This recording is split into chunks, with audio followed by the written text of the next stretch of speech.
Feliz día, mi nombre es Rachel Rodríguez y hoy hablaremos sobre las plantas de tratamientos de aguas residuales en Colombia. Comencemos. Este video explica el funcionamiento de una planta de tratamientos de aguas residuales y el proceso de transformación del agua que se desarrolla en ella. ¿Qué es una planta de tratamientos de aguas residuales? Actualmente, el tratamiento de aguas residuales consiste en una serie de procesos físicos, químicos y biológicos que tienen como fin eliminar los contaminantes presentes en el agua que provienen del uso humano. Las plantas de tratamiento de aguas residuales, conocidas por sus siglas PTAR, cumplen una función clave en este proceso. ¿Cómo se tratan las aguas residuales en la PTAR? ¿Cómo se inicia el proceso de tratamiento de las aguas residuales? El pretratamiento es el primer proceso al que se somete el agua. Consiste en el paso del agua por rejillas para el retiro de sólidos flotantes de arena y de grasa. Este proceso se lleva a cabo en dos pasos: la cribada y la desadrenación. La cribada consiste en el retiro de los sólidos de mayor tamaño del agua, por ejemplo, botellas, palos, bolsas u otros objetos, por medio de las rejillas, con el fin de evitar el taponamiento de las tuberías de la planta y así impedir que estos objetos dañen algún equipo. El proceso de desarenación, también se conoce como maceración, consiste en el paso del agua por un canal de arena con el fin de los contaminantes se filtren gracias a la porosidad de este material. La arena retiene muchas partículas, aunque el flujo de las aguas residuales todavía mantiene la mayoría del material orgánico. Una vez se haya retirado los elementos de mayor tamaño del agua, se procede con dos formas de tratamiento: primario y secundario. ¿Qué es el tratamiento primario? Sirve para reducir sólidos sedimentables. Este proceso está a cargo del clasificador primario y consta de dos componentes: la sedimentación y el tanque de homogeneización. La sedimentación es un proceso que se aprovecha la diferencia de densidad y peso entre el líquido y las partículas que flotan para separarlos de forma que los sólidos más pesados van al fondo.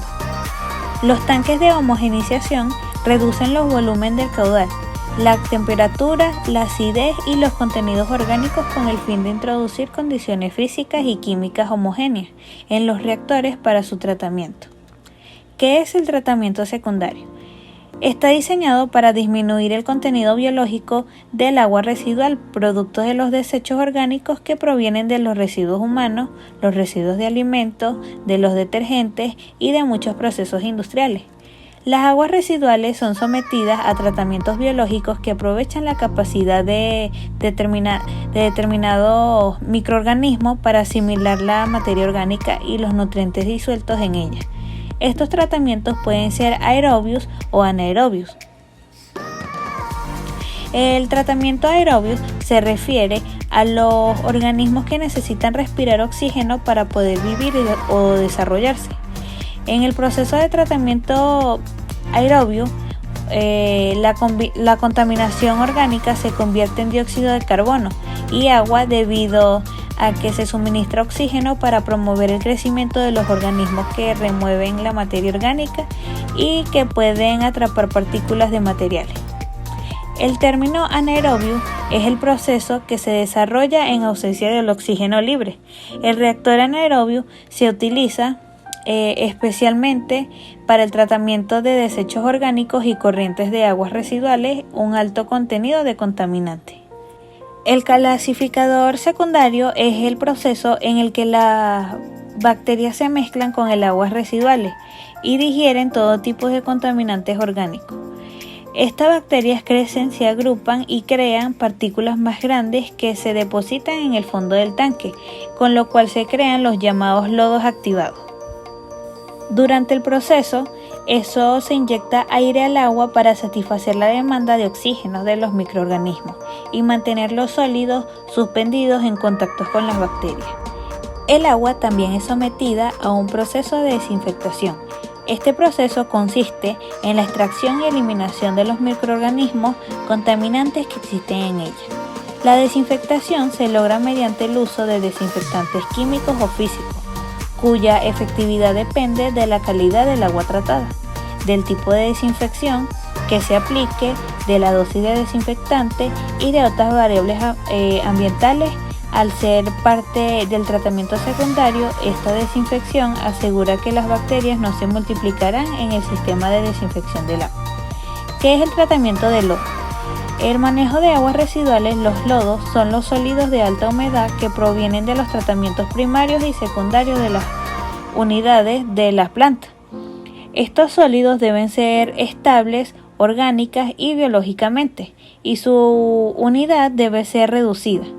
Este tratamiento se compone de 6 fases: espesamiento, espesado por gravedad, espesado por centrifugación, espesamiento por flotación, estabilización con cal y lechos de secado. La fase de espesado se utiliza para aumentar la parte sólida del lodo mediante la reducción de la parte líquida y de esta forma reducir el volumen del lodo. Esta reducción del volumen se realiza acorde con la disminución de la capacidad de los tanques, los equipos y los reactivos necesarios para realizar el acondicionamiento del lodo. Espesado por gravedad se realiza en un tanque donde circula el lodo disuelto, se sedimenta y se compacta. Este lodo más espeso se retira por la parte inferior del tanque. El espesado por centrifugación se realiza con el fin de espesar y deshidratar los lodos aún más. Este tipo de espesado se realiza solamente con los lodos activados. El proceso se lleva a cabo aplicando la fuerza centrífuga a los lodos de manera de que se obtenga una sedimentación de las partículas. La fase de lechos de secado disminuye la humedad de los lodos. Estos lechos son estructuras muy simples, similares a una piscina de concreto de poca profundidad, con un lecho que filtra con arena adoquín, un techo para evitar que la precipitación aumente la humedad del lodo. Mejoras que pueden realizarse. Al no contar con una unidad para remoción de grasas y aceite, se propone una serie de diseños utilizados para la separación de estas. La escogencia de estos se determina de acuerdo con las condiciones de operación, eficiencia de remoción, accesibilidad y costo. Sistema número 1. Trampa de grasas y aceite. Se propone una unidad de trampa de grasas que corresponde a una cámara pequeña de flotación, en el cual la grasa flota a la superficie libre de agua, mientras que el agua más clara subyacente es descargada. Sistema número 2. Flotación por aire disuelto. Esta alternativa se basa en un sistema de flotación por aire disuelto, el cual actúa en condiciones de ausencia de agitación y se aprovecha la diferencia de densidad para separar el aceite del agua por flotación. Y sistema número 3, evaporación al vacío. Se propone de un sistema de evaporación al vacío. Es uno de los procedimientos más eficientes para el tratamiento de efluentes industriales.